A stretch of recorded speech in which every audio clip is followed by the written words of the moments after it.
सुनो सुजीत, हाँ। मैं आज रात को ना क्लब पार्टी में जा रही हूँ विकास के साथ। तो मैं काम करना, खाना बना के मैंने रख दिया है, जब भी खाना हो गर्म करके खा लेना, ओके? और मुझे बार बार कॉल करके परेशान मत करना, मैं लेट आऊंगी। बाय। सुनो, कहीं नहीं जाना है तुम्हें। खाना गर्म करो और लेकर आओ। मैं सुबह से बैठ के यहाँ पे काम कर रहा हूँ, तुम्हें दिखाई नहीं दे रहा है क्या? एक बार भी पानी के लिए मुझे पूछी हो तुम? और तैयार होकर तुम निकल रही पार्टी के लिए। तो मेरा मन, मेरे दोस्त, तुम्हें क्या प्रॉब्लम है अगर मैं अपने दोस्तों के साथ क्लब पार्टी में जाती हूँ तो? हाँ, मैंने बोला ना खाना बना के रख दिया है मैंने। ये जबरदस्ती तुम्हारी बीवी गर्म करके तुम्हारे सामने प्लेट लाएगी तभी खाओगे? कभी थोड़े हाथ पैर भी चला लिया करो अपने, थोड़ा किचन में घुस जाया करो। जाओ। तुम्हें शर्म भी आती है बात बोलते हुए? सुबह से बैठ के हम ऑफिस का काम कर रहे हैं यहाँ पे, किसके लिए? अपने लिए ही ना, अपने घर के लिए, तुम्हारे लिए, तुम्हारे शौक पूरा करने के लिए, या खुद के लिए हम कमाते हैं? और तुम्हें शर्म नहीं आती है? शादीशुदा होने के बाद में तुम ऐसे ड्रेस पहन के जाती हो, न मांग में सिंदूर है, न गले में मंगलसूत्र है, कहीं से लगती भी हो कि तुम शादीशुदा हो। हाँ तो प्रॉब्लम क्या है? पहले मेरी बात सुन लो। सिर्फ तुम नहीं कमाते हो इस घर में, कमाती मैं भी हूँ। तुम अपने हिसाब से जीते हो ना अपनी लाइफ, तो मुझे भी पूरा हक है अपनी जिंदगी अपने हिसाब से जीने का। और रही बात सिंदूर, मंगलसूत्र और इस ड्रेस की, तो मेरी मर्जी, मेरा शरीर, में जैसे चाहे वैसे कपड़े पहनूं। तुम होते कौन हो रोक टोक लगाने वाले? और सिंदूर और मंगलसूत्र की बात कर रहे हो ना, तो हमेशा ठप्पा लगा के घूमना जरूरी नहीं है कि मैं शादीशुदा हूँ। और क्लब में कौन सिंदूर और मंगलसूत्र लगा के जाता है? वहां की कोई ड्रेस थीम होती है, हमेशा लड़की पर ही सारे रिचुअल्स नहीं होते। तुम्हें देख के कोई बोलेगा कि तुम्हारी शादी हो गई है, तो मैं क्यों हमेशा टैग लगा के घूमूं कि मैं शादीशुदा हूँ? अरे तो तुम्हें जाना है क्यों है पार्टी करने? शादीशुदा होने के बाद भी तुम लड़के अपने फ्रेंड सबके साथ में जाती हो पार्टी करने क्लब में। आसपास वाले अगर तुम्हें देखेंगे या रिलेटिव वाले तो क्या बोलेंगे कि सुजीत को वाइफ जा रही है क्लब में किसी और लड़के के साथ में? ये तुम्हें अच्छा लगता है क्या? तो बोलने दो ना, चार लोग क्या बोलेंगे ये सोच के मैं अपनी जिंदगी जीना बंद कर दूं? उन लोगों से मुझे क्या लेना देना?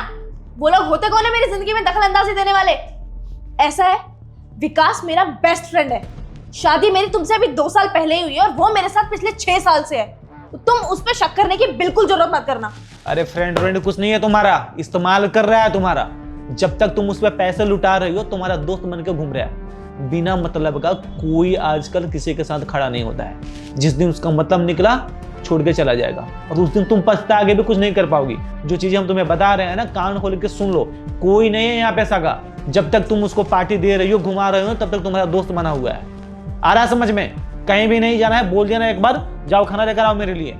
और मैंने भी बोल दिया कि मैं क्लब जा रही हूँ, मतलब जा रही हूँ, और विकास के साथ ही जा रही हूँ। अगर तुम्हें इतनी प्रॉब्लम है तो तुम एक काम करते ना, दूसरी लड़की लेकर आते जो सीधी सादी होती, बिल्कुल गाय जैसी, और तुम्हारी बातें मानती। क्यों करी मुझसे शादी?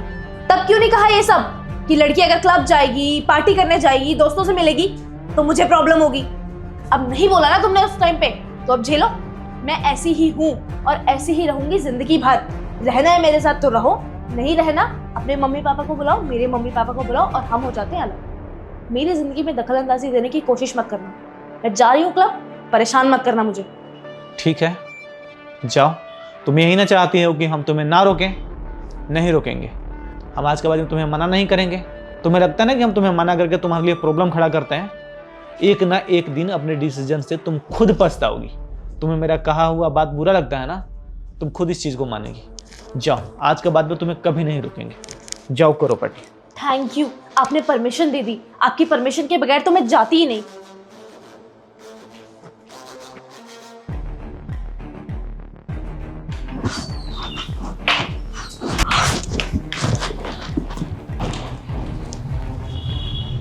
क्या हुआ, पार्टी नहीं गई?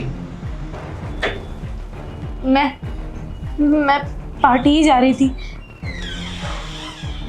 विकास की गाड़ी में जा रहे थे हम।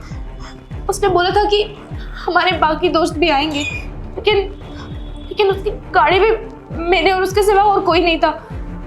और उसने आज मेरे साथ बदतमीजी करने की कोशिश की। वो बुरी तरह से नशे में धुत था।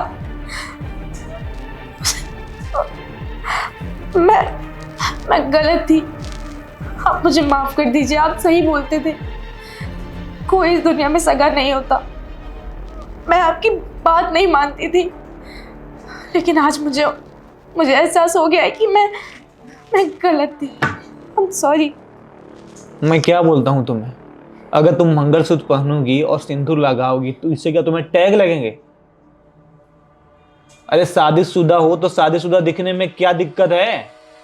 और तुम्हारे जितने भी दोस्त हैं सबको मैं अच्छी तरह से जानता हूँ, और तुम तो हमारी अपनी हो। हम नहीं चाहते हैं कि तुम्हारे साथ कुछ भी गलत हो, इसलिए इतना हम केयर करते हैं, तुम्हारा रोक टोक करते हैं। और रोक टोक करना अच्छी बात है ये तुम्हारे लिए। तुम्हें ये चीजें कब समझ में आएगा? यही चीजें तुम्हें बता रहे थे। तुम्हारे पैसों को सब लूट रहे हैं। तुम जब तक पार्टी दोगी, उस खिलाओ पिलाओगे, तब तक तुम सगी हो। जब उन पर पैसा लुटाना बंद कर दोगी तो दोस्ती सारी खत्म हो जाएगी। सब लड़कों को मैं अच्छी तरह से जानता हूँ। मैं जो भी बोलता हूँ तुम्हारे भले के लिए बोलता हूँ। भले वो चीजें तुम्हें अच्छी ना लगे, पर तुम्हारे अच्छे के लिए ही बोलता हूँ। मैं पागल थोड़ी ना हूँ कि हर बात पे मैं तुम्हें डांटता रहता हूँ और बोलता रहता हूँ। आप सही बोल रहे थे। मैं अपनी लाइफ अपनी उन दोस्तों से कंपेयर करने लगी थी जो शादी के बाद भी क्लबिंग करती हैं, दोस्तों के साथ देर रात तक बाहर रहती हैं। मैं ये सोचती थी कि अगर उनके पति कुछ नहीं बोलते, इतनी रोक टोक नहीं करते, तो मेरा पति मुझ पे इतनी रोक टोक क्यों करता है। लेकिन अब समझ में आया, वो लड़कियां सही नहीं है। मुझे ये चीज़ समझने में बहुत देर लगी कि जो प्यार करता है वही रोक टोक करता है। लेकिन मुझे आपकी बात समझ में आ गई। मैं क्लब जाना बंद कर दूंगी। मुझे कोई पार्टी नहीं करनी। मुझे बस आपके साथ रहना है। आप ये बताओ, आपने खाना खा लिया? खाना तो तुम दी ही नहीं, तब से मैं काम ही कर रहा हूँ। खाना कब खा लूंगा? सब भूखे बैठे हो। आपको मैं खाना लेकर आती हूँ, साथ में खाएंगे।